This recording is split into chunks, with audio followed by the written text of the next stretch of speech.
அவை நிறைம்ப அமர்ந்திருக்கும் அனைத்து நெஞ்சங்களுக்கும் எனது சிரம் தாழ்ந்த வணக்கம்.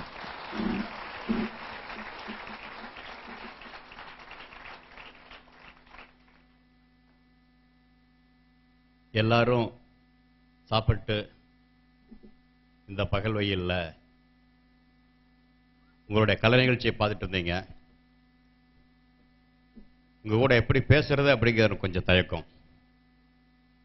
ஏன்னா கண்களுக்கு விருந்தா காதுகளுக்கு விருந்தா இருக்கக்கூடிய கலை நிகழ்ச்சிக்கு நடுவில் நான் எப்படி பேசுறது அப்படிங்கிற கொஞ்சம் தயக்கத்தினால கொஞ்சம் வித்தியாசமா ஆரம்பிக்கலாமான்னு பார்க்குறேன். நீங்க ரெடியா இருக்கீங்களா? அதாவது உங்களுக்கு எனக்கு ஒரு சின்ன விளையாட்டு மாதிரி, சரியா? இப்ப எல்லாரும் அவங்க கையெடுங்க, வலது கையெடுங்க. ஒரு விரலை மட்டும் இப்படி நீட்டுங்க, மின்னுக்கு நீட்டுங்க. சரியா வச்சிருக்கீங்களா? ரெடியா? இப்ப நான் என்ன சொல்றேன்னா, நான் என்ன சொல்றேன், ஒரு விரல் நீட்ட சொல்லியிருக்கேன், நீட்டிருக்கீங்க. இப்ப இந்த விரலை கொண்டு போய் என்னுடைய வலது கன்னத்தில் நான் வைக்கும் போது நீங்களும் வலது கன்னத்தில் வைக்கணும். சரியா? சரியா? 1 2 3. அப்படியே வச்சிருக்க, கையை அப்படியே வச்சிருக்கணும், கையை அப்படியே வச்சிருக்கணும். எவ்வளவு பேர் இடது கன்னத்தில் வச்சீங்க? எவ்வளவு பேர் வச்சீங்க இடது கன்னத்தில்? கரெக்டா சொல்லணும், கரெக்டா சொல்லணும். இப்ப என்ன சொல்ல வர்ற அப்படின்னா, இந்த விளையாட்டு என்ன காமிக்குது தெரியுமா? என்ன காமிக்குது அப்படின்னா, நீ என்ன பேசுறீங்கிறது யாரும் கேட்க போறது இல்லை, நீ என்ன செய்யறீங்கிறது யாரும் ஃபாலோ பண்ண போறாங்க. புரியுதா? நீ என்ன செய்யற அப்படிங்கிறத ஃபாலோ பண்ண போறாங்க.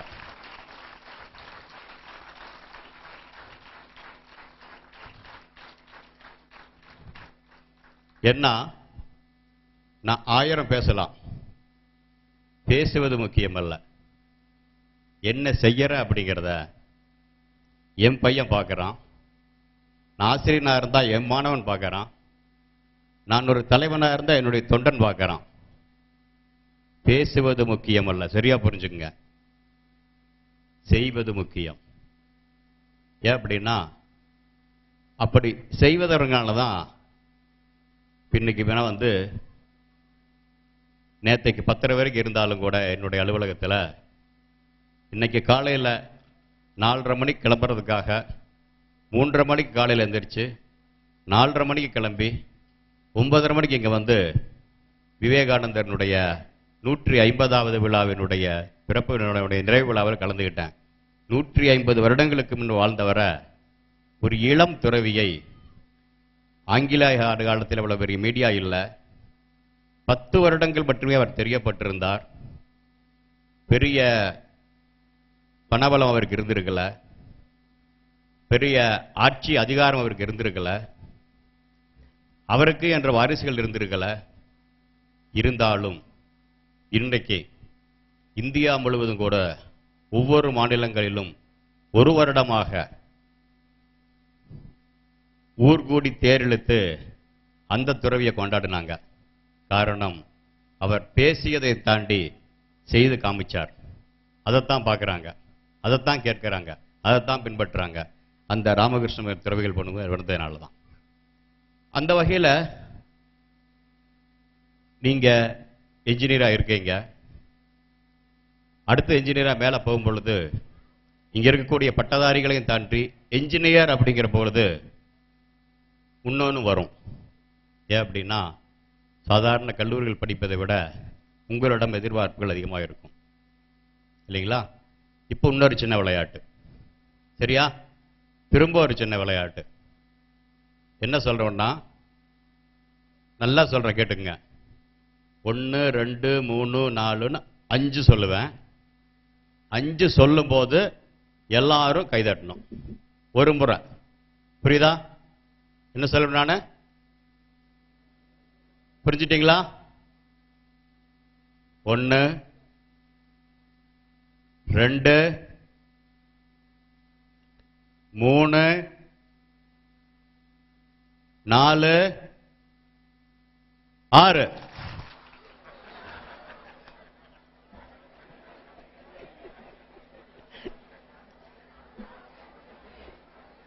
திரும்ப திரும்ப பாருங்க. அதாவது ஒன்று நான் என்ன சொன்ன முதல்ல, நீங்க சொல்வதை விட செய்வது கவனிக்கப்படுகிறது இல்லையா? அப்பா அம்மா வந்து படி படி படின்னு சொல்லுவாங்க. நூலைப்படி, சங்கத்தமிழ் நூலைப்படி, காலைப்படி, கடும்பகல் படி, மாலை இரவு பொருள் படும்படி அப்படின்னு பாரதிதாசன் சொன்ன மாதிரி எல்லா வீட்லையும் அப்பா அம்மா என்ன சொல்லுவாங்க? படி படி படி படின்னு சொல்லுவாங்க. எங்க வீட்டில் எங்க அப்பா கொஞ்சம் வித்தியாசம். படின்னு சொன்னதில்லை, அவர் படிப்பார். அவர் படிக்கிறத பார்த்துட்டு நாங்க படித்தேன், என் தம்பி படித்தான். அப்படித்தான் நாங்கள் வந்தோம். அதுதான் வீட்டிலையும் சரி வெளியிலும் சரி, ஒருத்தர் செய்யறதை பார்த்து வந்தோம். அப்படியே வரும் பொழுது அவன் சொன்ன மாதிரி ஒரு தலைவனாகவோ ஒரு நல்ல ஆசிரியனாகவோ ஒரு நல்ல முன்மாதிரியாகவோ ஆகிறான். ஆன பிறகு என்ன ஆகுது அப்படின்னா, இப்போ என்ன சொன்ன இல்லைங்களா, 1 2 3 4, 4க்கும் பிறகு இவர் 5 தான் சொல்லுவார் அப்படின்னு எதிர்பார்ப்பும் கட்டிருந்துச்சு இல்லைங்களா? ஒரு எதிர்பார்ப்பு. இது மேலே வர வர ஒரு எதிர்பார்ப்பு. உங்க அப்பா அம்மா வந்து உங்களை மாதிரி கல்லூரியில் படிக்க வச்சாங்க, பாஸ் பண்ணி வெளியே போறீங்க. மாறன் போன்ற இளைஞர்கள் புதுசாக உங்களுக்கு படிப்பையும் தாண்டி, ஏன்னா பொறியியலாளர் என்பவன் வந்து இங்கே இல்லை, அமெரிக்காவில் போய் பாருங்க, பொறியியலாளனுக்கான மதிப்பு தான். ஏன் அப்படின்னா, தமிழ்நாட்டில் எனக்கு தெரிஞ்சு கிட்டத்தட்ட 2 லட்சம் பொறியாளர்கள் வெளியிருந்து வரதா கேள்விப்பட்டேன். இந்தியா ஃபுல்லாக சேர்க்கும் பொழுது கிட்டத்தட்ட 40 லட்சம் பேர்த்துக்கு மேலே பொறியாளராக வரதா கேள்விப்பட்டேன். அமெரிக்காவில் நல்லா கேட்டுக்குங்க, அமெரிக்கா முழு நாடு இருந்தாலும் கூட அவ்வளோ பெரிய நாடு. அன்னைக்கே நிலவுக்கு விட்டாங்க, எங்கெங்கேயோ போகிறாங்க. வருஷத்துக்கு 1.5 லட்சம் 2 லட்சம் பேர்த்துக்கு மேலே பொறியியலாளர்கள் உருவாக்கலை. அந்த அளவுக்கு அது அவ்வளோ பெரிய நாடாக இருந்தாலும் கூட இங்கே டாக்டராக உருவாவதை விட பொறியியலாக உருவது மிக கடினம் நினச்சி கொண்டு வந்தாங்க. அப்படி வரும்பொழுது என்ன ஆகுது அப்படின்னா, நான் எதுக்காக சொல்ல வர்றேன் அப்படின்னா, சாதாரண பட்டதாரியை விட ஒரு பொறியியலாளருடன் எதிர்பார்ப்பு அதிகம். உங்க அப்பா அம்மா எதிர்பார்க்கிறாங்க, நாடும் எதிர்பார்க்கிறது. ஏன்னா சுதந்திரத்துக்கு பிறகு பலகால் பாய்ச்சலை, ஏன்னா அமெரிக்கா 1.5 லட்சம் தான் உருவாக்கிட்டு இருந்தாலும் கூட அதற்கு முன்பாக வருஷம் உருவாக்கி நிறைய உருவாக்கிட்டாங்க. இங்கே வந்து நாம் நிறைய விட்டுட்டோம். தொழிற்புரட்சி 2 தொழிற்புரட்சி வந்துச்சு. அந்த தொழிற்புரட்சியின் போது இந்தியா பலனடையவில்லை. அந்த காலகட்டத்தில் வெள்ளையராட்சி இருந்த காரணத்தினால இந்தியாவினுடைய கல்லூரிகள் கணக்கர்களை பற்றியுமே உருவாக்கினாங்க, பொறியாளர்கள் உருவாக்கலை. போகிறோம்னா நீங்கள் வெளியே போய் படிச்சாகணும். அதே மாதிரி வரும் பொழுது அப்பொழுதுதான் நேரு போன்றவர்கள் கொஞ்சம் 4 கால் பாய்ச்சலில் இந்தியா முன்னேறணும் அப்படின்னா, 4 கால் பாய்ச்சலில் இந்தியா முன்னேறணும் அப்படின்னா அதிகமான பொறியாளர்கள் இந்தியாவுக்கு தேவை அப்படிங்கிற வகையில் தான் நிறைய பொறியியல் கல்லூரி உருவாக்குனாங்க. அந்த வகையில் தான் வந்தக்கூடிய ஒரு கல்லூரியில் இன்னைக்கு நீங்க படிச்சுட்டு இருக்கீங்க. இந்தியா உங்களிடம் நிறைய எதிர்பார்க்கிறது, உங்க அப்பா அம்மா நிறைய எதிர்பார்க்கிறாங்க, சமுதாயம் நிறைய எதிர்பார்க்கிறது. சரியாக புரிஞ்சிட்டீங்கன்னா, இங்கே எதிர்பார்ப்புகள் எடுத்துட்டு மேலே போவதற்கான சந்தர்ப்பங்களை உணர்ந்துக்கிட்டீங்கன்னா சரியாக போக முடியும். இந்த காலகட்டத்தில் படிப்பது என்பது ஒன்று, அதையும் தாண்டி பொறியியலாளர் என்பது மற்றொன்று. அந்த வகையில் ஒன்று புதுசாக செய்வதோ புதுவாக உருவாக்குவதோ எல்லாருக்கும் வாய்க்காது. சரியா புரிஞ்சுக்குங்க. ஒருத்தர் எழுதுறதை நான் படித்து சொல்லிடலாம், இன்னொருத்தர் பார்க்கிறத பார்த்து ஆடிடலாம். ஆனால் ஒன்றை உருவாக்குவது என்பது எல்லாருக்கும் வாய்ப்பதில்லை. உங்களுக்கும் எனக்கு அது வாய்ச்சிருக்கு அப்படின்னா அதை நாம் சரியாக பயன்படுத்திக்கணும். அந்த வகையில் பொறியியலாளராக வெளியே நீங்கள் போகும் பொழுது கலை நிகழ்ச்சிகள் சரியாக பகிர்ந்துங்க, வேண்டான்னு சொல்ல, ஆடுங்கள், பாடுங்கள், மகிழுங்கள். அதையும் தாண்டி அந்த எதிர்பார்ப்பு என்ற அந்த அதாவது நீங்கள் மேலே வரணுங்கிறது உங்களுடைய கனவு, நீங்கள் மேலே வந்து உங்களை பார்க்கணும்னு ஒரு கனவுகளுடன் இருக்கிறார்கள். அவர்கள் கனவுகளையும் நீங்கள் சரியாக எடுத்துட்டு போகணும்னா இந்தியாவின் கனவையும் கலாம் சொன்னார்னா, கனவு காணுங்கள் என்பது முழு இந்தியாவையும் பார்த்து சொன்னது. அவர் உன்னையும் என்னையும் பார்த்து சொன்னது மட்டுமல்ல, முழு இந்தியாவும் கனவு காண வேண்டும். தான் இழந்த ஒரு இழப்பை திரும்ப கொண்டு வரணும் அப்படின்னா இந்த பட்டாளம் அந்த கனவுகளை நிறைவேற்ற வேண்டும். இந்தியா கூடிய சீக்கிரமே உலகினுடைய முதல் இடத்துல இருக்க போகுது. எதுல இருக்க போகுது? மக்கள் தொகையில் இருக்க போகுது. புரியுதா? இந்தியா சீனாவை சீக்கிரமே மிந்த போகுது. ஆனா அதையும் தாண்டி உன்னொன்றிலும் இந்தியா முதல் நாள் இருக்க போகிறது. எதில் அப்படின்னா, அதிக இளைஞர்கள் இருக்கக்கூடிய நாடு இந்தியாவாக இருக்க போகுது.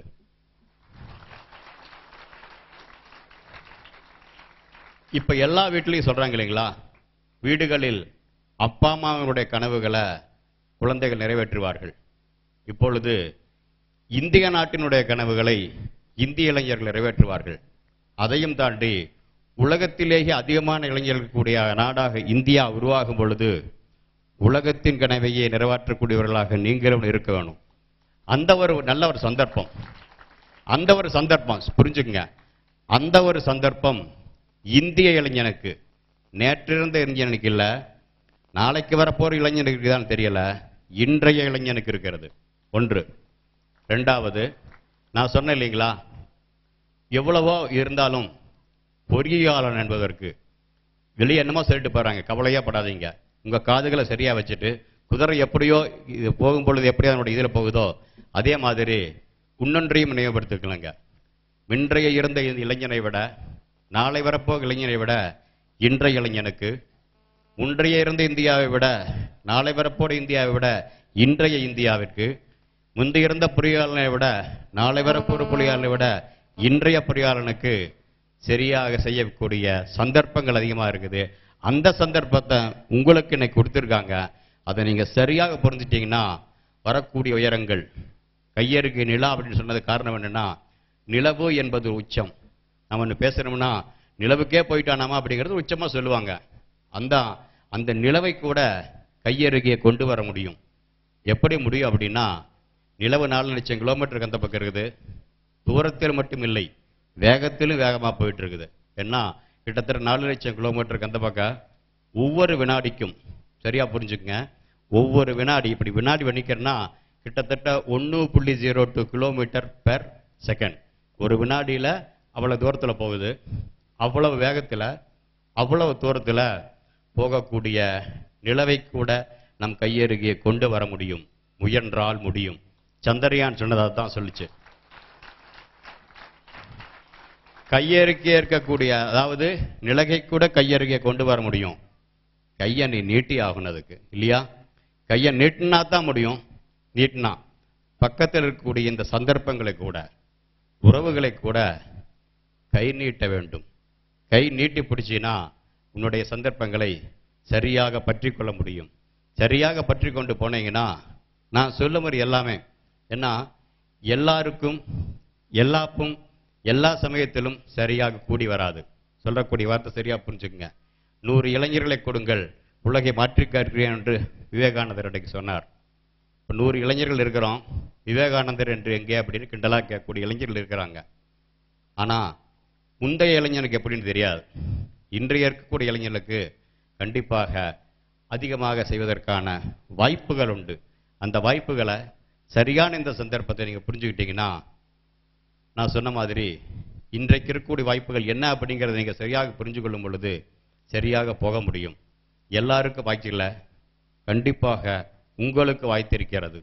ஏன்னா முன்னைக்கு இருந்த இந்தியாவில் நிலவுக்கு இந்தியா போக முடியும்னு யாரும் கனவு காங்கல. இன்னைக்கு இந்தியன் போக முடியும் என்பதை கண்டிப்பாக காண்பித்திருக்கிறார்கள். நிலவையும் தாண்டி செவ்வாய்க்கும் போக முடியும் என்பதை இந்தியா காண்பித்திருக்கிறது. அங்கே நிலவில் அன்னைக்கு போனாலும் கூட, நான் சின்ன பையனாக இருக்கும் பொழுது, அப்போ இருக்கக்கூடிய, அப்போ டிவி கிடையாது, வானொலியில் கேட்டிருக்கிறேன், ஆம்ஸ்ட்ராங் நிலவில் இறங்கிறார் என்று. போனாங்க, இல்லைன்னு சொல்லலை. கல்லுமண் எடுத்துகிட்டு வந்தாங்க, இல்லைன்னு சொல்லலை. அங்கே ஆராய்ச்சி பார்த்தாங்க, இல்லைன்னு சொல்லலை. ஆராய்ச்சி பார்த்து தண்ணி இல்லைன்னு சொன்னாங்க, அதையும் இல்லைன்னு சொல்லலை. ஏன்னா அவன் போன இடத்துல, அவன் இறங்கின இடத்துல, அவன் எடுத்த அந்த மண்ணில் நீர் இல்லைன்னு இன்னைக்கும் சந்திரயான் சொல்லுது. ஆனால் அவங்க பார்க்காத இடத்துல, அந்த பார்க்காத அந்த துருவ பகுதியில் நீர் இருக்கிறது என்பதை அதற்கு பிறகு 30 அவங்க அதுக்கு பிறகு எவ்வளவோ கலங்கள் போனாங்க வந்தாங்க. 70 கலங்கள் சந்திரயானுக்கு போன நிலவுக்கு போனாலும் கூட 70வது கலனாக போன சந்திரயான் சரியாக சொன்னது, இந்தந்த இடத்தில் நீர் இருக்கிறது, இந்தந்த இடத்துல நீர் இல்லை அப்படிங்கிறத சரியாக எங்களால் சொல்ல முடிஞ்சது. சொல்லி முடிச்சுட்டு சொல்லும் பொழுது, இளைஞர்களுக்கு காண்பிக்கும் பொழுது, இன்றைய இந்தியாவில் சந்தர்ப்பங்கள் நிறையா இருக்குது. அன்னைக்கு எப்படின்னு தெரியல. இன்னைக்கு ஆம்ஸ்ட்ராங் அங்கே போய் இறங்கினான், இல்லை தப்புன்னு சொல்லலை, இறங்கி எடுத்துட்டு வந்த இடத்துல அந்த இடத்துல இல்லை அப்படிங்கிறத இன்னைக்கு நான் பார்த்து சொல்றோம். ஆனால் முழு நிலவையும் பார்க்கக்கூடிய உபகரணங்கள் இன்றைக்கு உண்டு. இறங்காமையை சுற்றி பார்க்கும் பொழுது, முழு நிலவையும் 100 கிலோமீட்டர் தூரத்திலிருந்து பார்க்கும் பொழுது, திருவம் விட்டு திருவம் வரும் பொழுது, ஒரு முறை போறீங்க, நிலவை சுற்றிக்கிட்டே அதனுடைய அச்சில் 28 நாளில் ஒரு முறை சுற்றிடுது. அதாவது முழு நிலவையும் கொண்டு போன 12 உபகரணங்கள் ஒவ்வொரு அங்கம் வழியாக எந்தெந்த இடத்துல இருக்குன்னு துல்லியமாக பார்க்குது. 10 முறை நாம் அது மாதிரி 10 மாதங்கள் சுற்றும் பொழுது முழு நிலவையும் 10 முறை பார்க்க முடிஞ்சது. கீழே இருந்தே பார்த்துட்டு அங்கே இருக்கக்கூடிய சமிக்கைகளை வச்சுக்கிட்டு எந்தெந்த இடங்களில் எது மாதிரியான மேடு பள்ளங்கள் இருக்கு, எந்தெந்த இடங்களில் எது மாதிரியான கனிம வளங்கள் இருக்குது, எந்தெந்த இடங்கள் எது மாதிரியான நீர்வளம் இருக்குது அப்படிங்கிறத இங்கிருந்தே சொல்வதற்கான வாய்ப்பு என்று நாங்கள் சொன்னது. இன்றைய நிலையில் இருக்கக்கூடிய தொழில்நுட்பத்தில் நம்ம கற்றுக்கூடிய அந்த வகையில் நிலவையும் நம்மால் கொண்டு வர முடியும் அப்படின்னு சொல்லியிருக்கோம். அந்த வகையில் பார்க்கும்பொழுது அடுத்து விவேகானந்தரே சொன்னது மாதிரி, காலையில் ஒரு இடத்துல சொன்னது மாதிரி, சுருங்கி கொண்டு போவது மரணம், விரிந்து கொண்டே போவதுதான் வாழ்க்கை. அந்த வகையில் அடுத்த கட்டமாக செவ்வாய்க்கு நாம் போகலான்னு முயற்சி போயிட்டு இருக்கிறோம். 24ஆம் தேதி செப்டம்பரில் அது செவ்வாய் அடைவதற்கான வாய்ப்புகள் மிக மிக பிரகாசமாக இருக்குது. இதையெல்லாம் எதுக்கு சொல்ல அப்படின்னா, நான் சின்ன பையனாக இருக்கும் பொழுது ஆம்ஸ்ட்ராங் நிலவில் இறங்குறான்கிறத வானொலி பட்டியலில் தான் கேட்டோம். இன்னைக்கு இந்தியர்களே அது மாதிரி செய்கிறாங்க என்பதை உங்களால் பார்க்க முடிகிறது. அதுக்கு மாதிரி பார்க்கும் பொழுது, இங்கே மாறன் போன்றவர்கள் இது மாதிரி கூட்டத்தை காமிக்கும் பொழுது, அதில் நீங்களும் பங்கெடுக்க முடியும் என்ற ஒரு மனதில் உங்கள் மனதில் உருவாக்க முடிகிறது. ஏன்னா எங்கள் அப்பா கிட்ட சரியாக சொல்லியிருக்கேன். எங்கள் அப்பா கேட்பேன், எதுக்கப்பா பாட புஸ்தகம் படிக்கும் பொழுது எதுக்கு நான் அவுரங்கசீப் பற்றி படிக்கணும், எதுக்கு அசோகரை பற்றி படிக்கணும், எதுக்கு மகாத்மா காந்தியை பற்றி படிக்கணும், எதுக்கு நெப்போலியன் படிக்கணும் அப்படின்னு கேட்பேன். அவர் சிரிச்சுட்டே சொன்னார், சரித்திர புஸ்தகத்தை நீ படிக்கிறது சரித்திரத்தில் என்ன இருக்கிறாங்க அப்படிங்கிறதுக்காகல, படிக்கும் பொழுது சொன்ன இல்லைங்களா, பார்க்கும் பொழுது ஒன்று விதை விழுகும். அந்த விதை சரித்திர பாடம் நீ படிப்பது மனப்பாடம் செய்வதற்கு அல்ல, சரித்திரத்தில் முடிந்தால் உன்னால் இருக்க முடியுமா என்பதை மனதில் ஊட்டுவதற்காக அப்படின்னு. அந்த வகையில் இது மாதிரி இடங்கள் பேசும் பொழுது, நாங்கள் அங்கே போனோம் அப்படின்னு சொல்றதற்காக அல்ல, இப்படி நாம் போனோம் என்று சொல்லும் பொழுது, இங்கே இருந்த கோதவாடி கிராமத்திலிருந்து போன இவரே போயிருக்கும் பொழுது, நான் ஏன் போக முடியாது, நான் ஏன் செய்ய முடியாது, நானும் இன்றிலிருந்து ஆரம்பிப்பேன். 4 லட்சம் கிலோமீட்டர் இருக்கக்கூடிய சந்திரன் என்ன, 400 கோடி கிலோமீட்டருக்கு அந்த போகக்கூடிய புதன் வியாழனும் கூட என்னால் தொட்டு பார்க்க முடியும் என்ற ஒரு உத்வேகம் உங்கள் மனதில் இன்னைக்கு உருவாச்சுன்னா, அது நான் சொன்ன கையெருகே நிலா என்பது நிலாவை பக்கத்தில் கொண்டு வரும் பொழுது, அடுத்த கட்டமாக கையெருகே செவ்வாய் என்று நான் எழுதும் பொழுது, உன்னால் அடுத்த கட்டங்களில் கையெருகே வியாழன் வெள்ளி என்று உன்னால் எழுத முடியும், உன்னால் எழுதப்பட வேண்டும். அந்த பதற்கானதான் இன்னைக்கு நான் இங்கே பேசுனேன் அப்படின்னா, அந்த மரன் சொன்ன மாதிரி அந்த கரு அங்கே அங்கே அங்கே விருகும் பொழுது, நீ அது மாதிரி கண்டம் விட்டு காண்பாவோ அண்டவெளியில் பறக்கக்கூடிய விஞ்ஞானத்தையும் தாண்டி இங்கேயே நிறைய செய்ய முடியும். ஏன்னா நிலவு செவ்வாய் என்பதெல்லாம் உயரங்கள். எந்த ஒரு தொலைக்கு போனாலும், நீ இயந்திரவியல் இருந்தாலும் சரி, சிவில் இருந்தாலும் சரி, எலக்ட்ரிக்கல் இருந்தாலும் சரி, எந்த துறையில் இருந்தாலும் அந்த துறையின் மேலே போக வேண்டும், அந்த துறை மேலே தொட வேண்டும். அதையும் தாண்டி திரும்ப இங்கே மாதிரி பேசுவதற்கு காரணம், நான் அதெல்லாம் பண்ணிட்டு அங்கேயே இருந்திருக்கலாம் இல்லைங்களா. அங்கெல்லாம் பண்ணிட்டு நான் புதன் வியாழன் ஜம்முவில் இருந்தேன், அதுக்கு பிறகு டெல்லி போனேன், கோவா, நிறைய கருத்தரங்கில் பேசுகிறேன். நேற்றுக்கு 10 மணி வரைக்கும் இருந்தேன். திரும்ப இங்கே செல்வதற்கு காரணம் என்ன அப்படின்னா, இத்தனையும் எனக்கு கொடுத்தது சந்தர்ப்பங்களை மட்டுமே இந்தியா கொடுத்தது. கொடுத்த சந்தர்ப்பங்களை மட்டுமே நான் பயன்படுத்தினேன். அதே மாதிரி இருக்கக்கூடிய சந்தர்ப்பங்களை நீங்க சரியாக பயன்படுத்தினீங்கன்னா, பயன்படுத்துவதற்கான ஒரு ஸ்டார்டிங் பாயிண்ட், ஒரு இனிஷியேஷன் இருக்கு இல்லைங்களா? இப்போ சிறுகேற்கோட்டாவிலிருந்து மேலே பிஎஸ்எல்வி ஜிஎஸ்எல்வி பறகுது அப்படின்னா, முதலில் சின்ன பொறியாக அது ஆரம்பிக்கிறது. நல்லா பாருங்க, நான் நிறைய முறை கவுண்ட் டவுன் பண்ணேன் இல்லையா? 1 2 3ன்னு. அங்கே என்ன திருப்பி கவுண்ட் டவுன் திருப்பி வரும் இல்லையா? 10 9 8 வந்துட்டு பூஜ்ஜியம் ஆனது என்ன ஆகுது? சிறுசாக ஒரு சின்ன பொறி, சின்ன பொறியில தான் ஆரம்பிக்குது. மெதுவாக மெதுவாக மெதுவாகத்தான் இந்த பிஎஸ்எல்வி மேலே போகுது. எனக்கு கொடுத்தாங்க இல்லையா பூங்கொத்து, பூங்கொத்து மாதிரி தான் மேலே அதை போகுது. இருந்தாலும் மேலே போக போக போக போக அதனுடைய வேகம் அதிகரிக்கிறது. வேகம் அதிகரிக்கிறது மட்டுமல்ல, அது ஒரு சரியான திசையில் போகிறது. சரியான திசையில் சரியான வேகத்தை எடுக்கும் பொழுது, சரியான எல்லைகளை தாண்டும் பொழுது, அது தேவையான இலக்கை அடைய முடிகிறது. அந்த வகையில் இன்னைக்கு நான் பேசுவது உங்களுடைய இலக்கை நாளை அடையாமல் இருக்கலாம். இருந்தாலும் சின்ன பொறியாக உங்களுடைய உள்ளங்களில் என்னாலும் முடியும், அந்த ஒன்றை மட்டும் நினைச்சு வச்சீங்கன்னா எந்த இலக்கை உங்களால் அடைய முடியும் என்பதை என்னால் உறுதியாக சொல்ல முடியும்.